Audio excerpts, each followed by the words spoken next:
Hey guys, I hope you're having a great day in the life.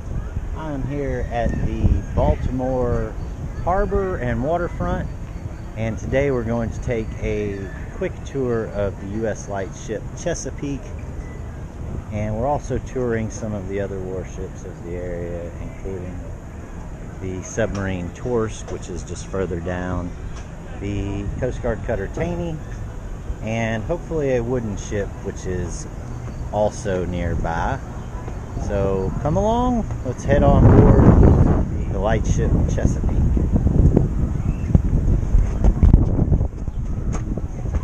Howdy fellas. Hi, welcome aboard. Thank you, thank you. How are you doing today? I'm doing good, how are you? Fine, how are you? Oh, never mind. Fair. You have this whole vessel to explore. Alright, I don't need when you the enter, pin. you I can need enter the in ticket. that door right behind the funnel back there. Face the ladder when you climb down. Once you just go down the ladder, go through the boat, and come out here at the pilot house. Gotcha, I'll trade you. Yep. Sorry. It's alright, I'm only half here too. Alright, so we're aboard here. Got these crazy lights going down in here, portholes. I don't know exactly what that's about.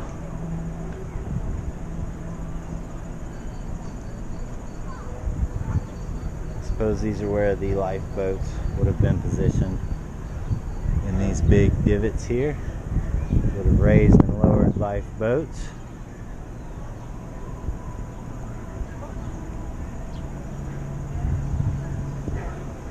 I'm going to go ahead and read a little bit about the history here of this vessel to you guys while we walk around and have a look. That way you have a little bit better perspective of what went on board the vessel.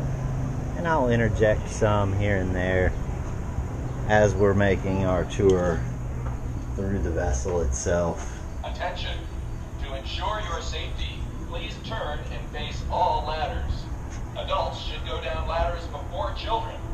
Please watch your step as you So move this is about the ship. radio Thank beacon you for your cooperation and room. have a They've got safe it closed off. We can't really see in there, but we'll head down below deck and have a look. You can see this really cool rope work done on all of these rails.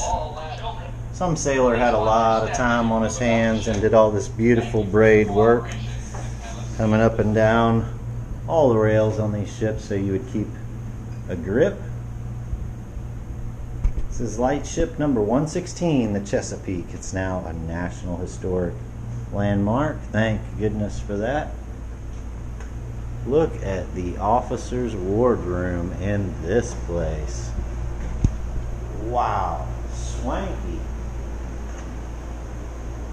Who knew that the Lightship service was so swanky? This was the smart man's Navy right here. This is just for the officers. Wow. I like it. They had these hatches to let fresh air in. I'm amazed they had this big of a crew, quite honestly, to be moored up as a light ship. Bosun's mate first class. Had a great little bunk room up here. Picture of his girl. You gotta have that when you're at sea. Girl in every port. Engineman first class. Chief engineman. So we had some different bunk rooms up here. The officer's head or bathroom. The chill box. I guess this was the refrigerator area. By the looks of it, this is where they kept the beer, by goodness. This tells some about the War of 1812, which there were not light ships like this, or this one was not here. This is pretty interesting, though. It talks about cutters and Alexander Hamilton, who was considered the founder of the United States Coast Guard. And on August 4th, 1790, Congress passed Hamilton's request for seagoing vessels to enforce trade tariffs, and this marked the birth of the U.S. Coast Guard, which is actually the oldest branch of the military service in the United States, the Coast Guard. Some would argue the most important branch. But hey, Who am I to decide? But that's how cutters were designated, the mission for the revenue cutters. This is pretty neat. Revenue cutter ensign from 1812. I'd love to have a Coast Guard flag like that. This boat's kind of interesting in that it was simply moored up and offered an aid to navigation to sailors moving in and out of the port. Here's the cook's cabin. So it wasn't like many other vessels. There weren't a lot of fancy operations that went on, movements. It simply parked and served as an aid to navigation. Now the boat could move, and I'm sure it did move, depending on the tides and different things like that. But its primary purpose was to serve as an aid to navigation. Pretty neat, seeing all these cruise anchor rooms. Here we have the anchor windlass. This is what would raise or lower the anchors so that they could move to a different position. Here we see a compass that's been made into a donation box. We'll go on around and we'll have a look at the mess quarters here. This was not much of a tour, really, because there's not much to see. Here's the engine room of this vessel, which they won't let you go into.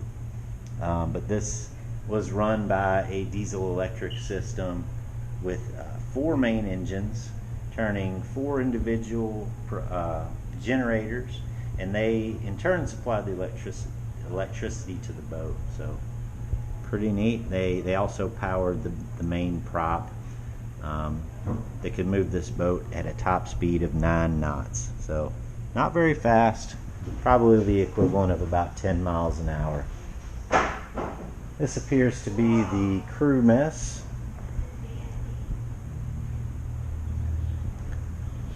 Where the crew would come and eat. Here's the galley,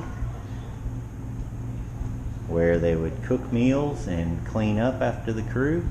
Everything's so bright in this boat. They have those hatches up and on the top deck there, let light in. So really cool. Here's the main propulsion motor room. Is down here. That's what drove the main propulsion unit in the boat.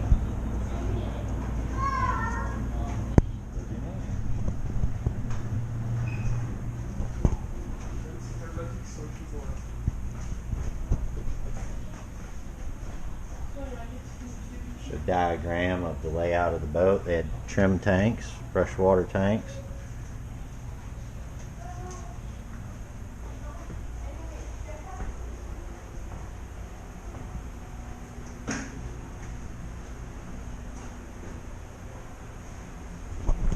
Alright, we'll head on back up to the top side here.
And here's the bridge. It's beautiful brass wheel here.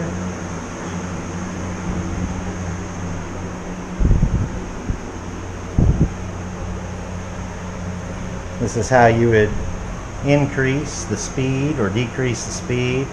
Stop, stand by, ahead, astern. This would go backwards. Slow, half, full.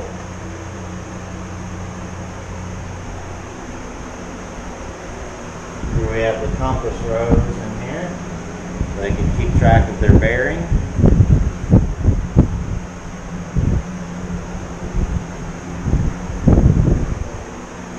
Interesting bridge area with just these portholes instead of glass like we see on modern boats.